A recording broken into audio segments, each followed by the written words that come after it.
Good morning, Hudson High, and welcome back to another episode of HRPN News.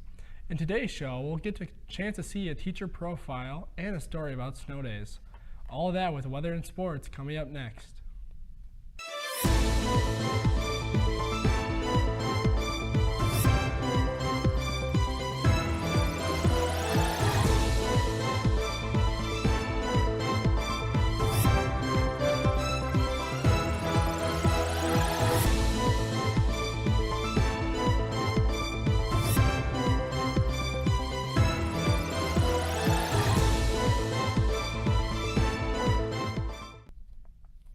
Hello, I'm Chase Raven. And I'm Maddie. Welcome to HRPN News. First up here tonight.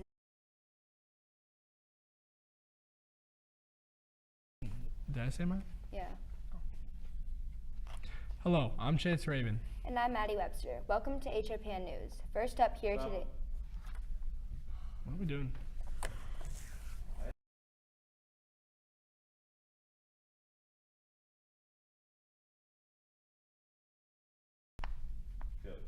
Good morning, Hudson High, and welcome back to another episode of HRPN News. In today's show, we'll get a chance to see a teacher profile and a story about snow days. All that with weather and sports coming up next.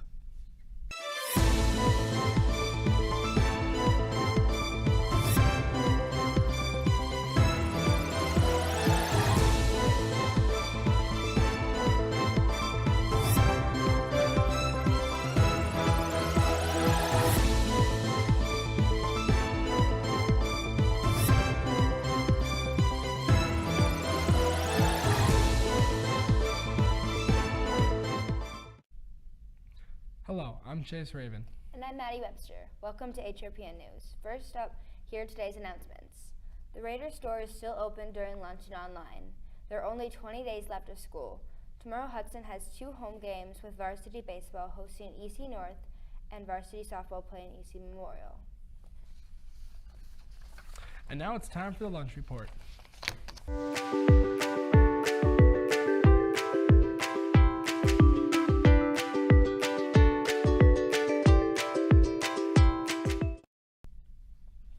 In the Blue Bistro, you can get General Style chicken with steamed broccoli, or you can go for a grab and go and get a PB&J sandwich or a ham and turkey cheese sandwich.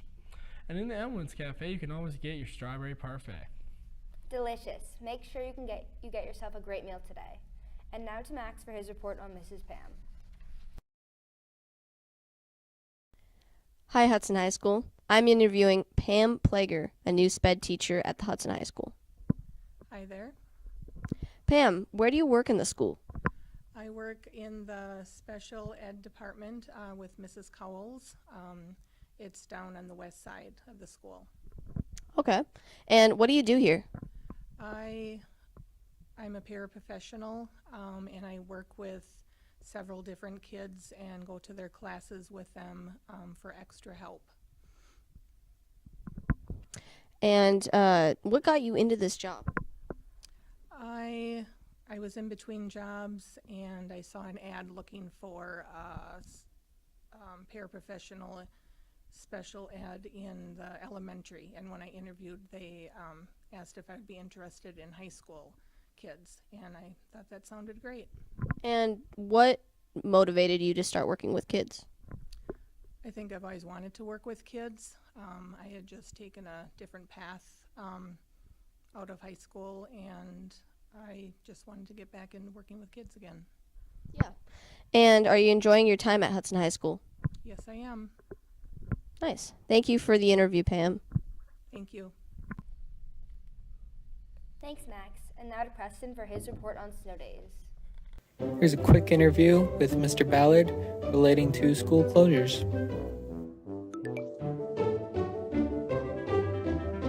First off, what are the conditions that need to be met for the school to be closed? You know, so much of it's just interdependent on the buses, and oftentimes it's those country roads. So if the country road, if there's high winds and a lot of drifting of snow, that is a really big factor. If there's been icy conditions prior, that becomes a very big factor.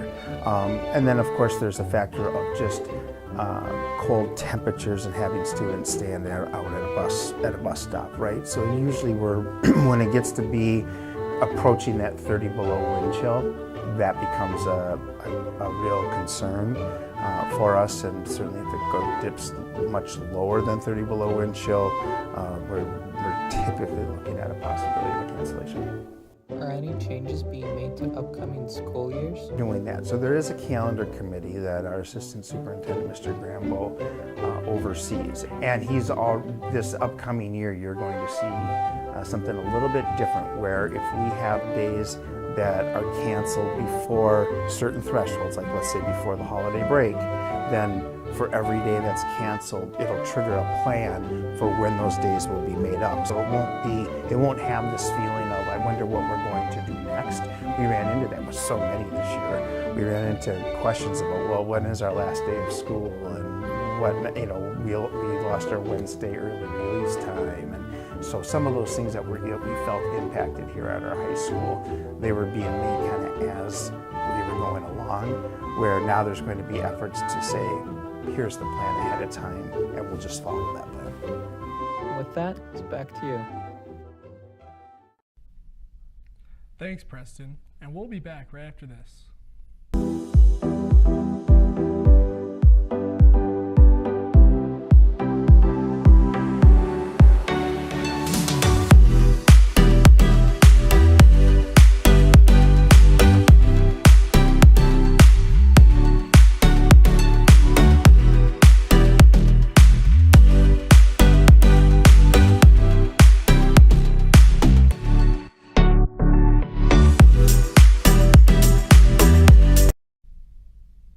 Welcome back. Well, the weather sure has been interesting lately. And now to Amory for his take on the weather this upcoming week.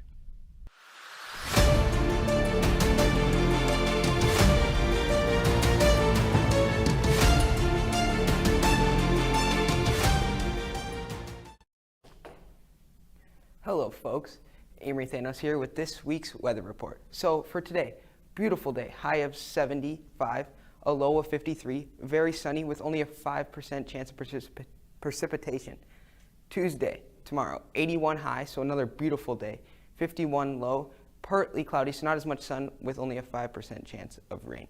Wednesday, another beautiful day at 74 degrees with the high, 56 is the low, partly cloudy, so not as much sun again, and then only an 8% chance of any rain or other mixtures of water stuff. So then for Tuesday, the weather map for tomorrow, we have a warm front moving in with 84 in the cities and sunny, and then up north in International Falls at 78. We'll send it back to the studio after this short break. Welcome to GSA, a school club to provide security for students, tackling big issues and finding ways to support students the way they need, growing strong leadership and finding resilience through important discussions, yummy snacks, and a clean facility to work in with great counselors that work hard. Join the classroom and come down to the counselor's office on Thursday to see more. Welcome back. There's been a lot of action in sports here at Hudson High. Let's see what has been going on in Raider Athletics with our sports reporter, Graham.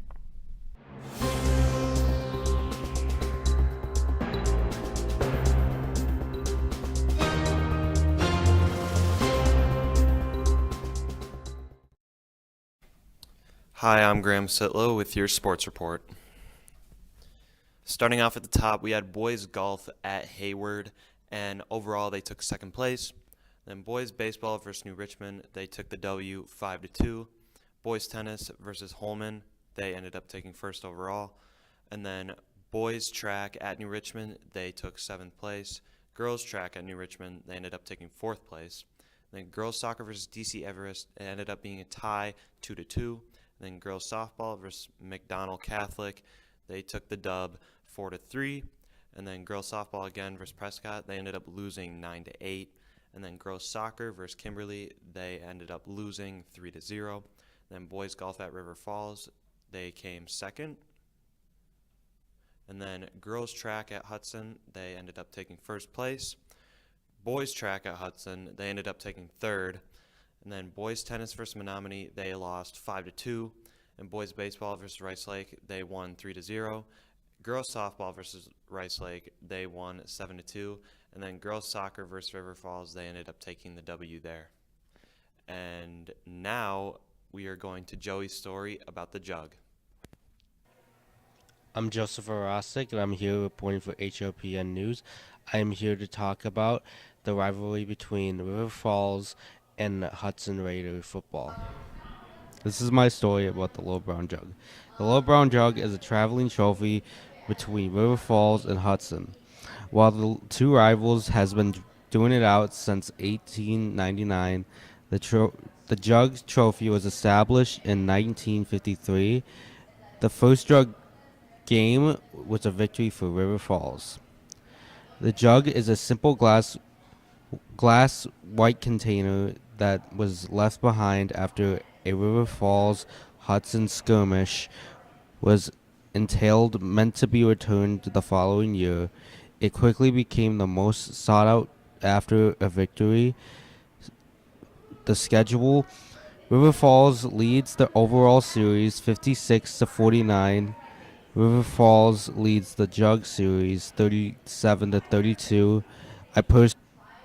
Who currently owns the Jug is River Falls.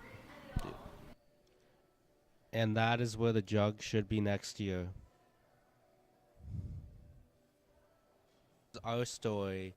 Back to you. Thanks, Graham. Thanks for that update. Well, that's it for now, and thanks for watching. And I'm Chase. And I'm Maddie. And tune in next time for another episode of HRPN News. Remember to go to our YouTube channel to watch this or any past episode on demand. Don't forget to bookmark and subscribe to youtube.com/@HRPN News. And until next time, Go go Raiders. Raiders.